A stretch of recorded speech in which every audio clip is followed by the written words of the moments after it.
Hello friends, welcome to JRF chemistry. आज हम लोग बहुत ही इंटरेस्टिंग टॉपिक पढ़ेंगे। वो क्या है आपका ऑक्साइड्स ऑफ द फास्फोरस। तो ऑक्साइड्स ऑफ द फास्फोरस जो हैं वो CSIR नेट और गेट के एग्ज़ाम के पॉइंट ऑफ व्यू से बहुत ही इंपॉर्टेंट हैं। इसके कई सारे ऑक्साइड्स हैं, उसको हम लोग वन बाई वन स्टडी करेंगे। तो पहला जो सिंपलेस्ट ऑक्साइड है फास्फोरस का, उसको हम लोग क्या बोलते हैं? वो कौन सा ऑक्साइड है आपका? उसको हम लोग बोलते हैं phosphorus phosphorus peroxide. Phosphorus peroxide ये काफ़ी रेयर है। फास्फोरस परऑक्साइड का स्ट्रक्चर कैसा होता है? इसका स्ट्रक्चर जो है वो कैसा होगा कि दैट इज़ यहाँ पे फास्फोरस के बीच में एक परऑक्साइड लिंकेज होता है। दैट इज़ इसका फॉर्मूला होता है P2O6 होता है, जिसको हम लोग फास्फोरस परऑक्साइड बोलते हैं। इस P2O6 का स्ट्रक्चर कुछ इस तरह से होता है। दैट इज़ यहाँ पे फास्फोरस जो है, एक फास्फोरस दो ऑक्सीजन आइटम से बॉन्डेड होता है, बीच में परऑक्साइड लिंकेज होगा और दोनों फास्फोरस जो हैं वो डबली बॉन्डेड ऑक्सीजन से जुड़े होंगे। तो यहाँ पे एक परऑक्साइड लिंकेज आपको दिख रहा है। ओके, ये काफ़ी सिमेट्रिकल है और काफ़ी रेयर एग्जाम्पल है, जिसको हम लोग फास्फोरस परऑक्साइड बोलते हैं। अदर जो ऑक्साइड्स हैं फास्फोरस के, वो कौन से हैं जो उसको हम लोग स्टडी करेंगे? दूसरा जो आपका ऑक्साइड है उसको हम लोग बोलते हैं फास्फोरस ट्राईऑक्साइड। फास्फोरस ट्राईऑक्साइड जो है वो कैसा है? इसको हम लोग लिखते हैं P4O6 लिखते हैं। ओके, P4O6 लिखना ये करेक्ट होता है। इस तरह से इसको लिखना चाहिए फास्फोरस ट्राईऑक्साइड को, एंड P2O3 नहीं लिखना चाहिए। P2O3 अगर हम लिखते हैं तो ये इनकरेक्ट है, इनकरेक्ट राइटिंग है। क्यों? क्योंकि ये जो P2O3 है ये एक्चुअल में डाइमर बनाता है और कन्वर्ट होता है P4O6 में। तो P2O3 does not exist because P2O3 dimerises into P4O6। अब हम लोग फास्फोरस ट्राईऑक्साइड का स्ट्रक्चर पढ़ेंगे, ये कैसा होता है। इसका स्ट्रक्चर ठीक सिमिलर होता है like an organic compound called the adamantane. अगर हम एडामेंटेन का स्ट्रक्चर देखें तो ये ऑर्गेनिक कंपाउंड एडामेंटेन होता है, जिसमें क्या होता है, साइक्लोहेक्सेन रिंग होती हैं। 3 साइक्लोहेक्सेन रिंग्स आपस में अटैच होती हैं। दैट इज़ एक साइक्लोहेक्सेन रिंग, दूसरी साइक्लोहेक्सेन रिंग ऐसे होगी और तीसरी जो है यहाँ पे एक ब्रिज बना रही होगी। इस मॉलिक्यूल को हम लोग क्या बोलते हैं? एडामेंटेन। एडामेंटेन बोलते हैं। ओके, अब इस कंपाउंड से इसका स्ट्रक्चर हम लोग ड्राइव कर सकते हैं। दैट इज़ यहाँ पे जो ये वाला कार्बन है इसको हम लोग क्या बोलते हैं? ब्रिज हेड कार्बन बोलते हैं। हर एक ब्रिज हेड कार्बन एटम पे फास्फोरस एटम होंगे और अदर पोजीशंस पे ऑक्सीजन एटम होंगे। दैट इज़ अगर P4O6 का स्ट्रक्चर हम लोग देखेंगे तो कि इसका स्ट्रक्चर कुछ इस तरह से दिखाई जाएगा। PO PO PO and P। Okay, यहाँ पे भी क्या होगा? Phosphorus oxygen alternate single bond होंगे। तो आप देख सकते हैं कि जो ब्रिज हेड पोजीशन है एडामेंटेन में वो किससे ऑक्यूपाइड होती है? फास्फोरस एटम से, और बाकी अदर पोजीशंस पे ऑक्सीजन एटम होते हैं। तो ये किसका स्ट्रक्चर हो गया आपका? P4O6 का, दैट इज फास्फोरस ट्राईऑक्साइड। इससे सिमिलर स्ट्रक्चर और भी बनते हैं ऑक्साइड्स फास्फोरस के। जो दूसरा एग्जाम्पल है उसको हम लोग क्या लिखते हैं? P4O7 भी बनाता है, ये बनाता है P4O8 का फॉर्मेशन भी करता है, P4O9 का फॉर्मेशन भी होता है, और last one is the P4O10 का भी फॉर्मेशन होता है। ओके, तो वन बाय वन इसके स्ट्रक्चर हम स्टडी करेंगे। दैट इज़ यहाँ पे P4O6 का पहले स्ट्रक्चर स्टडी किया। P4O7 में क्या है? एक ऑक्सीजन आइटम एक्स्ट्रा हो गया। तो एक ऑक्सीजन आइटम जब एक्स्ट्रा होगा तो वो फास्फोरस आइटम के साथ वो ब्रिजिंग कर जाएगा। दैट इज़ फास्फोरस आइटम के साथ डबली बॉन्डेड होगा। तो P4O7 का स्ट्रक्चर कैसा होगा? दैट इज़ हम अगर इसको स्ट्रक्चर ड्रा करें, दैट इज़ PO ओके, यहाँ पे भी पहले तो हमें P4O3 का स्ट्रक्चर ड्रॉ करना है, P4O6 का। ओके, अब P4O7 कैसे बनेगा कि यहाँ पे जो एक फास्फोरस आइटम है, एक एक्स्ट्रा ऑक्सीजन जो होगा वो हमेशा ही डबली बॉन्डेड फास्फोरस के साथ जुड़ा होगा। ओके, तो ये मॉलिक्यूल कौन सा हो गया? P4O7 हो गया। Next one is the P4O8। तो P4O8 में क्या होगा कि एक डबली बॉन्डेड ऑक्सीजन और बढ़ जाएगा, दैट इज़ वो यहाँ से बॉन्डेड होगा। तो इसका स्ट्रक्चर हम लोग बनाते हैं, तो दैट इज़ इसका स्ट्रक्चर P4O8 का कैसे बनेगा, that is PO P and O P O and P। Okay, यहाँ पे कुछ इस तरह से इसका स्ट्रक्चर हम लोग ड्रॉ कर सकते हैं। ओके, ये P4O3 बन गया। अब यहाँ पे क्या हो गया, दो डबली बॉन्डेड ऑक्सीजन होंगे, दैट इज़ एक फास्फोरस एटम यहाँ और एक फास्फोरस एटम के साथ यहाँ ऑक्सीजन जुड़ा होगा। इसको हम लोग क्या बोलेंगे, P4O8। इसको हम लोग क्या बोलते हैं, फास्फोरस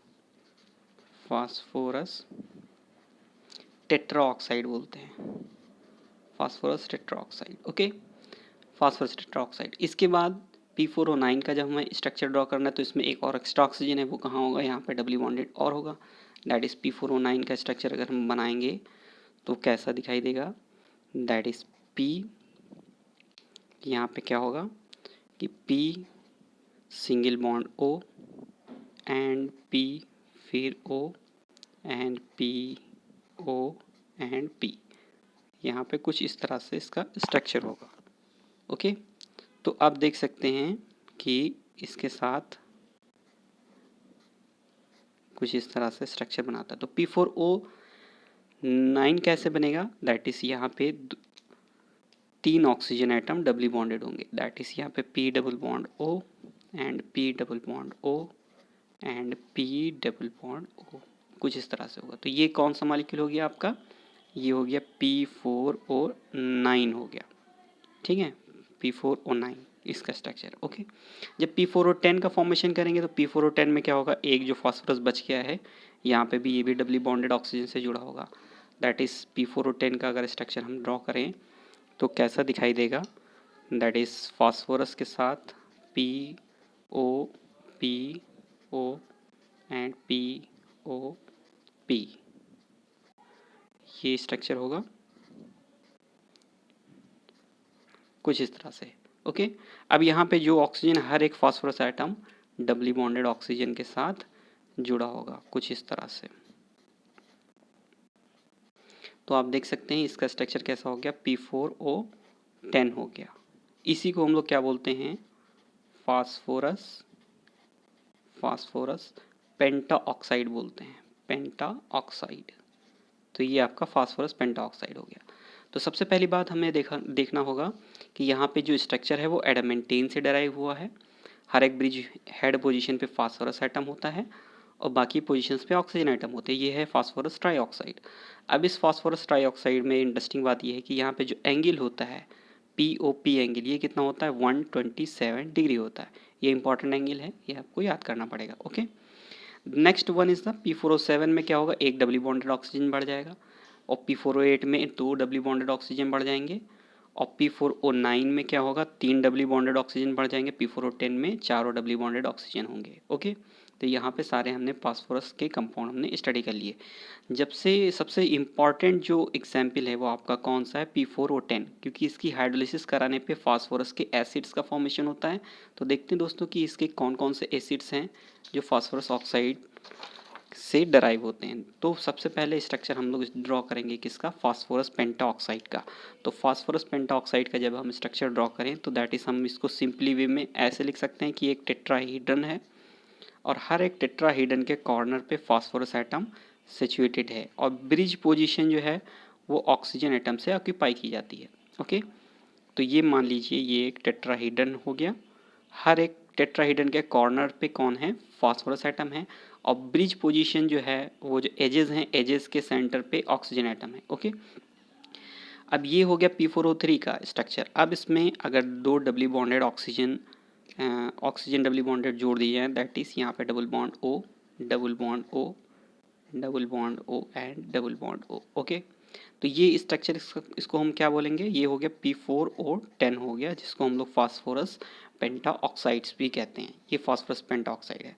अब इसकी जब हम हाइड्रोलिसिस कराएंगे तो क्या होगा, तो जब इसकी हाइड्रोलिसिस कराई जाएगी तो H2O, तो पहले एक वाटर मॉलिक्यूल आएगा और इस बॉन्ड को यहाँ पे फास्फोरस ऑक्सीजन बॉन्ड को ब्रेक करेगा।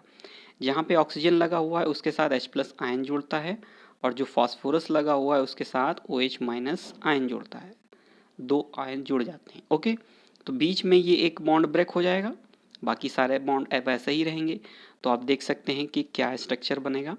तो स्ट्रक्चर इसका क्या बनेगा, दैट इज़, आप इसका स्ट्रक्चर अगर बनाएं तो ये कुछ इस तरह से दिखाई देगा आपको, P O P O P, P O P, P O P. Okay, अब यहाँ पे क्या हो गया कि ये जो फॉस्फोरस एटम है इसके साथ क्या है, OH माइनस आयन जुड़ा हुआ है। दूसरा जो फॉस्फोरस एटम है इसके साथ ऑक्सीजन है और एक H+ लाइन, ये भी OH हो जाएगा। तो यहाँ पे 2 OH ग्रुप होंगे, दैट इज़ एक फॉस्फोरस एटम जो है वो इसके साथ P डबल बॉन्ड O बना रहा है और एक OH बॉन्ड हो गया। ओके, सिमिलरली यहाँ पे भी क्या होगा, ये वाला भी POH हो जाएगा एंड डबल बॉन्ड O ऐसे रहेगा। ओके, यहाँ पे बीच का बॉन्ड तो ब्रेक हो गया। अब एक जो ये बॉन्ड है, बाकी के बॉन्ड इंटैक्ट रहेंगे, that is P double bond O, P double bond O, और बीच में एक ऑक्सीजन रहेगा, दैट इज़ POP। ऐसे यहाँ पे बॉन्ड का फॉर्मेशन होगा। तो ये जो हमने स्ट्रक्चर यहाँ पे बनाया है, ये स्ट्रक्चर जो है वो एक इंटरमीडिएट स्ट्रक्चर का फॉर्मेशन करता है। ये एक ट्रांजिशन स्टेट होती है। क्या होती है, ट्रांजिशन स्टेट है, और इसे आइसोलेट नहीं किया गया है, that is do not isolated. ये कोई भी जो है वो ट्रांजिशन स्टेट आइसोलेट नहीं की गई है। इसकी फर्दर हाइड्रोलिसिस हो जाती है, दैट इज़ यहाँ पे फर्दर जब हाइड्रोलिसिस हो जाएगी, ये जो बॉन्ड है फास्फोरस ऑक्सीजन बॉन्ड, ये बीच से ब्रेक होगा, फिर वही यहाँ पे एक H+ आयन जुड़ेगा ऑक्सीजन से और फास्फोरस एटम से OH- आयन जुड़ जाएगा।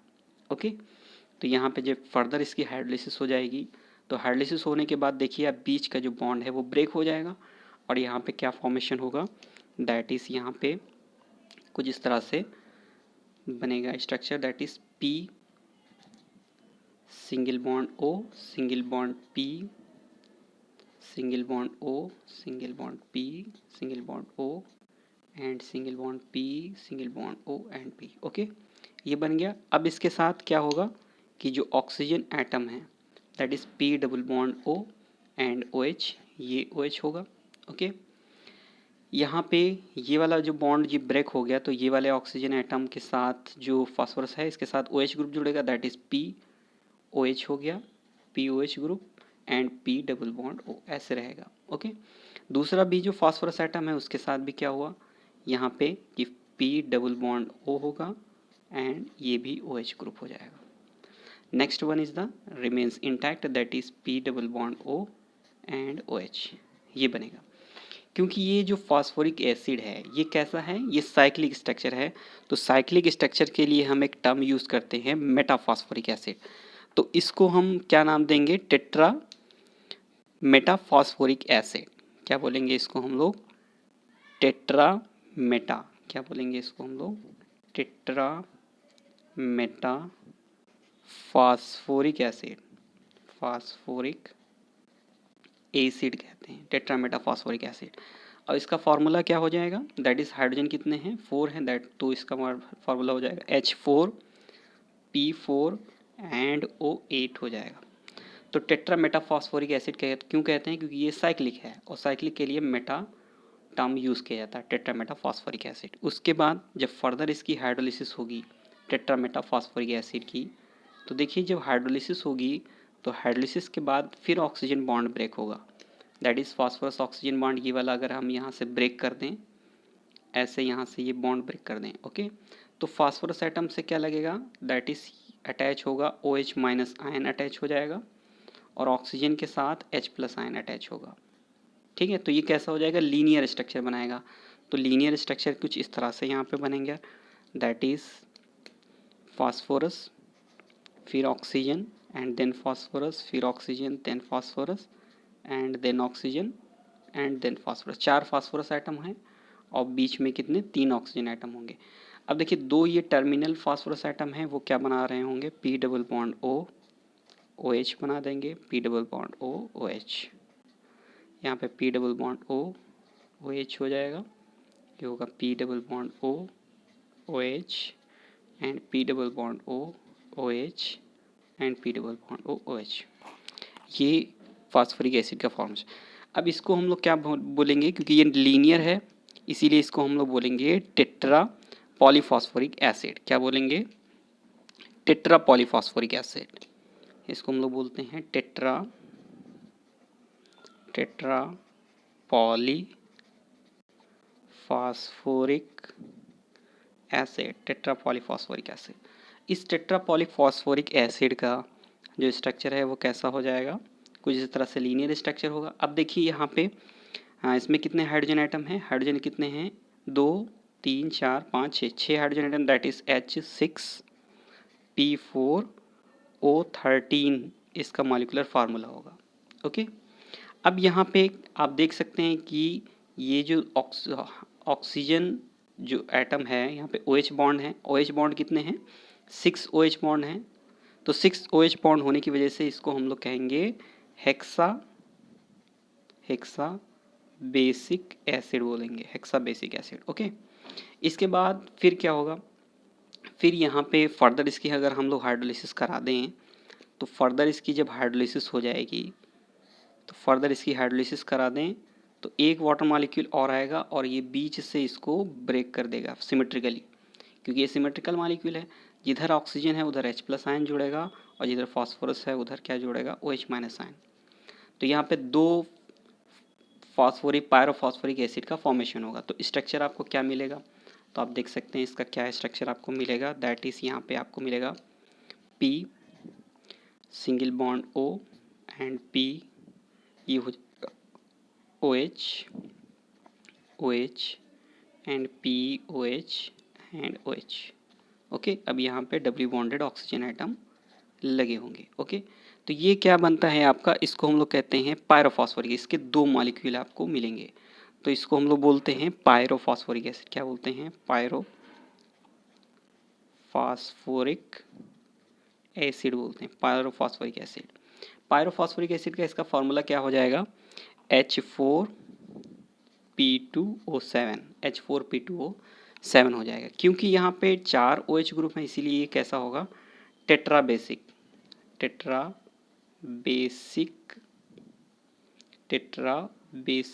एसिड हो जाएगा, टेट्रा बेसिक एसिड होगा। इसको हम लोग टेट्रा बेसिक एसिड कहेंगे। ओके, इसकी जब फर्दर इसकी हाइड्रोलिसिस करा दी जाए तो यहाँ पे जब फर्दर इसकी हम हाइड्रोलिसिस करा देंगे तो ये क्या करेगा? ये वाला जो बॉन्ड है ये एक बॉन्ड यहाँ से ऐसे ब्रेक हो जाएगा। ओके, इधर फास्फोरस लगा हुआ उधर OH- आयन जोड़ दीजिए, जिधर ऑक्सीजन लगा हुआ उधर H+ आयन जोड़ दीजिए। तो जब इसकी हम हाइड्रोलिसिस करा दिए तो हाइड्रोलिसिस कराने के बाद क्या स्ट्रक्चर बनेगा? हाइड्रोलिसिस कराने के बाद स्ट्रक्चर क्या बन जाएगा? That is P double bond O and OH, ये बन जाएगा। इसको और इसके कितने मॉलिक्यूल मिलेंगे? दैट इज़ 4 मॉलिक्यूल का फॉर्मेशन होगा। तब हम इसको क्या बोलेंगे? आर्थोफॉस्फोरिक एसिड, आर्थोफॉस्फोरिक एसिड कहते हैं, आर्थोफॉस्फोरिक एसिड। और ये कैसा होगा आपका? ट्राई बेसिक एसिड होगा, ट्राई बेसिक एसिड होगा। क्यों? क्योंकि इसमें 3 OH बॉन्ड है इसलिए ट्राई बेसिक एसिड होगा। फॉर्मूला इसका क्या हो जाएगा? H3PO4 हो जाएगा, H3PO4 इसका फॉर्मूला होगा। ओके, तो एक बार और हम लोग स्टडी कर लेते हैं कि इसकी हाइड्रोलिसिस कैसे हुई। That is P4O6 P4O10 molecule है। पहले यहाँ पे एक बॉन्ड ये ब्रेक होगा जहाँ पे H+ आयन लगेगा एक साइड में, दूसरे साइड में OH- आयन लगेगा, तो ये स्ट्रक्चर बन जाएगा। ओके, ये आइसोलेटेड नहीं है। इसके बाद क्या होगा? फर्दर जब हाइड्रोलिसिस होगी तो हाइड्रोलिसिस के बाद एक बॉन्ड और ब्रेक होगा तो यहाँ पे ये बन जाएगा, ये OH बन जाएगा, POH हो जाएगा। तो यहाँ पे एक टेट्रामर का फॉर्मेशन होगा, इसको हम लोग कहेंगे tetra metaphosphoric acid. Tetra metaphosphoric acid क्यों कहते हैं? क्योंकि ये साइक्लिक है और 4 फास्फोरस एटम है। ओके, फिर फर्दर हाइड्रोलिसिस हो जाएगी, एक बॉन्ड और ब्रेक होगा, लीनियर स्ट्रक्चर मिलेगा, लीनियर स्ट्रक्चर बनेगा, इसको हम लोग कहेंगे tetra polyphosphoric acid. Tetra polyphosphoric acid में 6 OH ग्रुप है इसीलिए इसको हम लोग हेक्सा बेसिक एसिड कहते हैं और इसका फार्मूला क्या हो जाएगा? H6P4O13 होगा। ओके, इसके बाद फर्दर जब हाइड्रोलिसिस करा देंगे तो एक बॉन्ड और ब्रेक हो जाएगा और यहाँ पे पायरोफॉस्फोरिक एसिड का फॉर्मेशन होगा। पायरोफॉस्फोरिक एसिड में 4 OH ग्रुप होते हैं इसलिए इसको हम टेट्रा बेसिक कहेंगे। फार्मूला क्या हो जाएगा? H4P2O7 हो जाएगा। इसकी जब फर्दर हाइड्रोलिसिस करा देंगे तो एक मोनोमर का फॉर्मेशन होगा जिसको हम लोग कहेंगे आर्थोफॉस्फोरिक एसिड। तो ये कैसा होगा? ट्राई बेसिक एसिड होगा। तो ओवरऑल अगर हम रिएक्शन देखें तो ओवरऑल रिएक्शन में क्या होगा कि दैट इज़ P4O10 मालिक्यूल हैं, P4O10 मालिक्यूल जो है जिसकी 6 वाटर मालिक्यूल के साथ हाइड्रोलिसिस होती है और 6 वाटर मालिक्यूल के साथ हाइड्रोलिसिस होकर के 4 मालिक्यूल ऑफ H3PO4 का फॉर्मेशन होता है। ये टोटल हाइड्रोलिसिस हो जाएगी, ओवरऑल हाइड्रोलिसिस रिएक्शन ये होगी। ओके, तो दोस्तों उम्मीद है आपको हमारा वीडियो अच्छा लगा होगा। अगर आपको हमारा वीडियो अच्छा लगा तो लाइक शेयर सब्सक्राइब ज़रूर करें एंड थैंक्स फॉर वॉचिंग।